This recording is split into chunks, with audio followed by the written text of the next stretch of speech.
అందరికీ నమస్కారం అండి. ఈరోజు మా జీడి మామిడి తోట దగ్గరికి వచ్చాము. లోపలికి వెళ్తున్నాను. మీరు కూడా చూస్తారని వీడియో చేస్తున్నాను. ఈ చెట్టుకి 75 సంవత్సరాల వయసు ఉందండి. కానీ అసలు ఎంత గాలి వేసినా కూడా పడిపోదనమాట. చూడండి, లోపల మొదలు కూడా బాగా లావ్ అయిపోయింది అనమాట. మొదలు కూడా బాగుంది. ఎన్ని ఫలాలు విస్తరించేసినాయో ఒక అరిసెంట్లో అయినా ఉంటుంది ఇది. చూడండి, ఆకులు ఎన్ని రాలిపోయినాయి, ఎంత పచ్చగా ఉందో. ఇక్కడ పుట్ట కూడా ఉంది. పాము ఉంటుంది దాంట్లో. నాగుల చవితికి అందరూ వచ్చి పాలు వేసుకుని పూజ చేసుకుంటారు.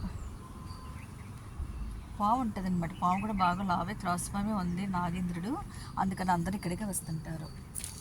ఇదంతా కూడా మాదే జీడి మామిడి తోట అనమాట. ఈ సెట్ చూడండి, 4 పక్కలకి కూడా విస్తరించేసి ఉంది. ఎన్ని పలువులు ఉన్నాయో. మొత్తం జీడి మామిడి పళ్ళు, ఈ పిక్కలు కూడా అయిపోయిన సీజన్ అయిపోయింది కదా, మొత్తం కోసారు. ఓన్లీ సెట్టే ఆకులతో ఉందన్నమాట. ఎండ ఆకులు రాలిపోతున్నాయి, మళ్ళీ సిగిరింత ఉంది. ఎప్పుడు అలా సిగిరింత కాయలు ఇస్తూ ఉంటుంది ఈ తల్లి.